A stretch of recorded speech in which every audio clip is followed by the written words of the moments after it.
I imagine when I came to Britain about 40 years or so ago as a child, what we ate was whatever was in season. But today, those winter staples like cabbages and cauliflower, well, they've gone right out of fashion. Try serving some of this to your kids. Today, it's all courgettes and, of course, French beans, and we want it all year round.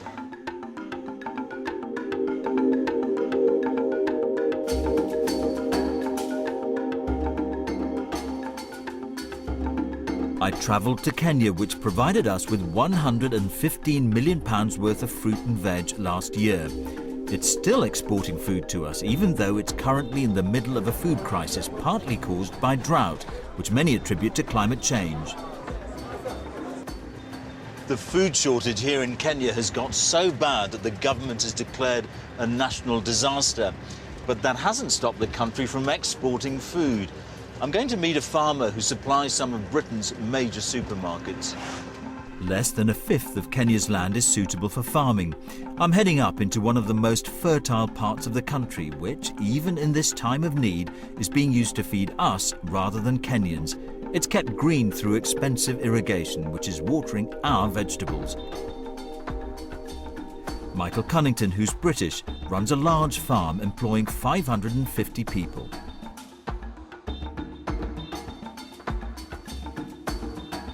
French beans, garden peas, what else? Behind that, we've got baby corn, which again is off to UK. We also grow chilies. We grow green and red chilies. We grow broccoli, and we grow courgettes, baby courgettes. And these are all for the European market. All I can say is, I mean, I eat all those things. I've probably got a bit of Kenyan in me, actually. Well, I think a lot of people have. I mean, this is where they come from. Yeah. 365 days of the year, you can find them on the shelves. The crops being picked today can be flown out and on our supermarket shelves within 36 hours. But not all of it makes it onto the planes. Some consignments are rejected. In the week we were there, 1/2 ton of these beans were returned by the exporters because they were soiled. It ended up as cattle feed. Yeah, it tastes all right. It's a bean. It's a bean. You can imagine it. Imagine it in a salad tonight. Yeah. But the problem is, it's not perfect. Not good enough for the great British shopper. There's nothing wrong with them. There's a bit of scar, there's a bit of a bend, there's a bit of whatever. There is nothing wrong. There is no chemical residue, there is no pollutant of any type on them. They're perfectly good beans. Big problem, where are we standing? We're stood in a field full of soil. And when it rains, it splashes the beans. Yeah. When you get dirt on the beans, if you can rub it off gently like that, you're fine. But if we can't wash it off, we can't sell it. So, it depends. I mean, if we get a really bad day when it's rained a lot, we can't pick, or we have to throw everything away. Because it's got soil on it. Oh, yeah. A plant has got soil on it. Oh, my God. Now we're getting higher rejections. The market is demanding a better quality, a much better quality bean. So our rejections maybe have gone from 10% to 25% at times. These farm workers and their families are the lucky ones. They've got enough to eat while millions of others go hungry each day.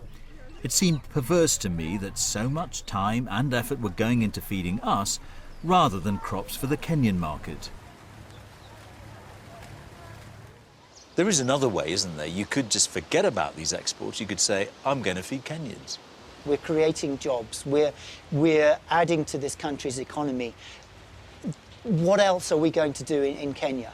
At the moment, we don't have industry. 80% plus of the population is employed in agriculture. So we have to use the resources, whether it's soil, water, the climate, the people, whatever, to produce crops. If we didn't do that, the people will go hungrier than maybe they are at the moment. The brutal truth is that most Kenyans couldn't afford the food from these commercial farms.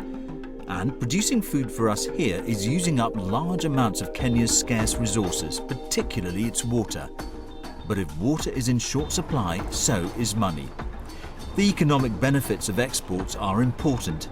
Horticulture is Kenya's second biggest export earner. And it's not just Kenya. Across Africa, 1.5 million jobs depend on supplying the UK with agricultural produce. I know it seems like madness to be growing French beans and exporting them to Brits back home when Kenyans are going hungry, but you've got to look at it from these workers' points of view. For them, these jobs are precious, and the last thing they want is to lose them. I wish these things were clear-cut, but they're not.